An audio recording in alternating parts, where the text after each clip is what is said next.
안녕하세요. 시큐리티 리더 시레입니다. 이번 시간에는 보안 쪽의 최고 권위인 자격증이다 아니면 인증체계죠. 모두 보안하시는 분이라면 한 번쯤은 들어보셨을 만한 내용입니다. 바로 ISMS-P에 대해서 알아보려고 합니다. 보안하시는 분들이 요즘에 ISMS-P에 대한 관심들이 많이 있습니다. 왜 그러냐면 이 인증심사원이라는 제도 때문일 것입니다. 의무화된 이 ISMS-P 제도에 따른 인증을 할 때는 저희가 알고 있는 인증기관이죠. 인증기관 심사기관들이 인증심사원을 데리고 같이 심사를 나가야 됩니다. 그렇기 때문에 이런 인증심사원은 각 분야의 전문가로서 구성되어야 되고 그 자격을 갖춘 사람만이 인증심사를 나갈 수 있게 됩니다. 그래서 이런 최고의 권위를 가진 인증심사원들이 되기 위해서 다들 노력을 많이 하고 계시죠. 그래서 이런 인증심사원을 양성하고 이런 인증심사를 직접 받게 하는 ISMS-P에 대해서 알아보도록 하겠습니다. 정보보호관리체계 인증, 한마디로 ISMS-P입니다. 조직에 대한 정보보호 및 개인정보를 위해서 정책, 조직, 위험관리, 대책 구현 등에 대한 정보보호 관리 과정을 통해서 구현된 정보보호 대책들이 유기적으로 통합된 체계를 말합니다. 관리 과정이라고 하면 PDCA 사이클을 얘기하고요. 보호 대책은 개별적인 보호된 내용들입니다. 그래서 정보통신망법 제47조에 의거해서 만들어진 조항이고요. 정보보호 및 개인정보 보호에 따른 관리체계 인증에 관한 고시를 보아보시면 내용을 잘 아실 수 있게 되겠습니다. 관리체계 16개 항목, 보호대책 64개, 개인정보 처리별 요구사항 22개, 총 102개입니다. 그래서 ISMS만 받으실 경우는 여기 있는 80개만 받으시면 되겠고요. 그 외에 이제 ISMS-P 형태로 개인정보를 포함해서 인증 받으실 경우에는 총 22개까지 더한 102개까지를 인증체계로 받으셔야 됩니다. 이런 인증 기준으로 인증을 수행하며 보호대책 중에 해당 영역이 포함이 안 되거나 타 인증과 범위가 일치하는 경우 일부 생략이 가능합니다. 그래서 이런 내용들에 대해서 자세히 알아주셔야 되고요. 이 세부 항목들 있죠. 정책, 인적보안, 외부자, 물리, 인증, 접근통제, 암호화 적용, 정보시스템 도입, 시스템 운영관리, 시스템 보안관리, 사고 예방 및 대응, 재해복구까지 이 12개 항목은 거의 암기하고 계셔야 됩니다. 실제 시험에서도 이런 인증 체계에 대해서 시험 많이 나오고요. 보호대책 같은 경우에는 엄청 많이 나오는 시험 유형 중 하나입니다. 그래서 인증 체계 이 상세 유형, 이 세부죠. 2.1.1 이런 식까지 내부까지 다 아셔야 되고요. 이걸 해석하실 수 있어야 됩니다. 시험 때 앞장에 이런 기준이 적혀 있긴 하지만 시험 시간상 이걸 다 보실 수는 없고요. 암기돼서 내가 그대로 다 판단 내리고 혹시라도 내가 까먹거나 아니면 내가 불확실한 것만 한 번 더 가셔서 보시면 되겠습니다. 그리고 개인정보 영역인 수집, 보유, 제공, 파기 같은 이제 라이프 사이클이죠. 개인정보 라이프 사이클에 대해서 처리 단계별 요구사항을 나타내고 있습니다. 범위가 개인정보 관리체계 인증 범위와 일치하고 그 다음에 ISMS 심사 시에 보호주체가 유효할 경우에 ISO 27001 인증받은 자냐 아니면 정보통신보호법에 따라서 취약점 분석평가를 받은 회사들은 일부 범위가 제외될 수 있습니다. 의무 대상자입니다. 47조 제2항에 나와 있고요. 정보통신망법입니다. ISP 정보통신망을 제공하는 서비스를 제공하는 사람이죠. 저희가 알고 있는 KT, LG, 그 다음에 SKT 같은 그런 사업자가 되겠습니다. IDC입니다. 직접정보통신 사업자로서 IDC 서비스, 그러니까 데이터 센터를 갖고 있는 사람들이죠. 그런 법인들이 직접 이런 의무 대상을 받아야 됩니다. 다음 조건 중 하나라도 해당하는 자입니다. 의료법에 따른 상급 종합병원, 이 연간 매출액의 세입이 1,500억 이상이죠. 이런 조건이 가는 케이스는 대학병원급 정도일 것입니다. 그리고 직전 연도 기준으로 대학생 수가 1만 명 이상인 고등교육법에 따른 학교, 이 케이스도 대학생이 다니는 대학교 수준이죠.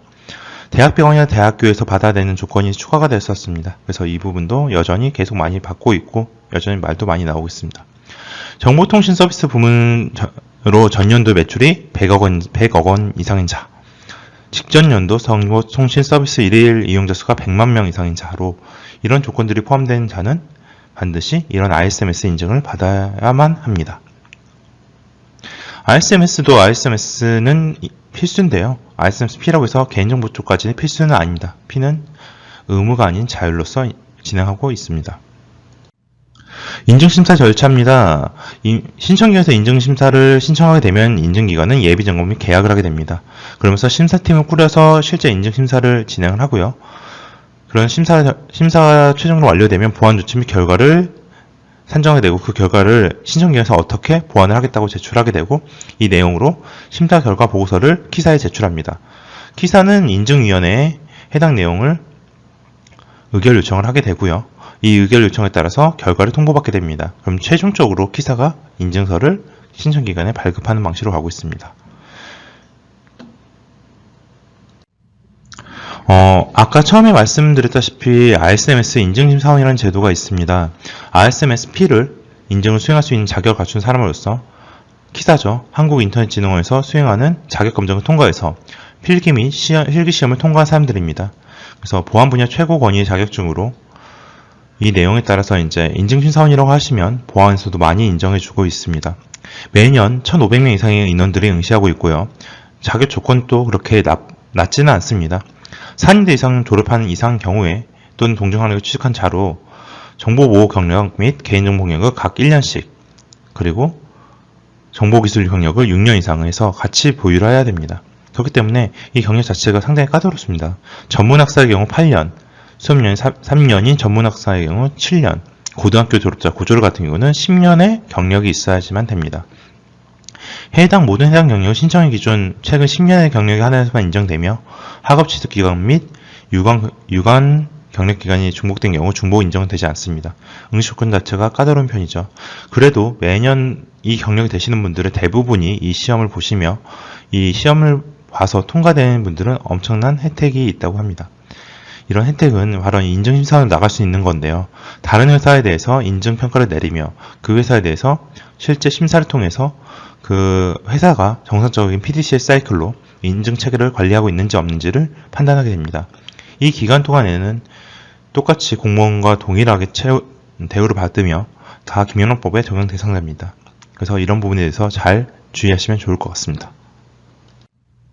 인증심사원이 되고 싶은 분들 많을 겁니다. 인증심사원이 되면 어떻게 해야 되나요? 인증심사원이 되려고 하신다면 이 정보보호 및 개인정보관리체계 인증돼도 안내서가 있습니다. 인증기준 편인데요. 상당히 자세하게 나와 있고 한 300페이지 정도 되고 있습니다. 이 내용을 외우시고 실질적으로 이 내용을 판단해서 내가 어떤 내용에 어떤 인증기준이 맞다, 안 맞다를 바로 판단 내릴 수 있어야 됩니다. 당연히 경험이 있으셔야 되고요. 보안 경험이 없으신 케이스에서는 점점 따기 어려워질 것입니다. 특히 이번에 개인정보 보호까지 합쳐지면서 개인정보 영역까지 모르시는 분들은 단순하게 보안만 인지해서는 딸 수가 없는 자격증이 되었죠. 매년 응시자가 많은 만큼 품질이 높은 심사원들이 계속 발굴되고 있습니다. 이번엔 퀴즈를 통해서 이 RSMSP에 대해서 알아보도록 하겠습니다. 개인정보 처리 단계별 요구사항 22개 중에서 개인정보 획득 과정에 필수적으로 수행해야 할 보호 지침 모아놓은 인증 기준은 무엇일까요? 아까 기억하시나요? SDLC에서 제일 처음에 있었던 내용인데요. 바로 개인정보 수집 시 보호 조치입니다. 그래서 개인정보를 수집할 때 어떻게 동의를 받아야 되는지, 그 다음에 동의를 받지 않고 하더라도 적법한 절차를 따랐는지, 그리고 최소한 정보를 수집했는지, 이거에 대한 이용 목적이 맞는지에 대한 내용들에 대한 내용인 개인정보 수집에 대한 보호 조치입니다. 그래서 첫 번째인 수집 제한에 대해서 항목을 제가 적어놨고요. 실제 인증 기준서를 보시게 되면 좀 더 상세히 아실 수 있겠습니다. 지금까지 정보보호 및 개인정보 보호 관리체계 인증인 RSMSP에 대해서 알아봤습니다. 오늘도 좋은 하루 되세요.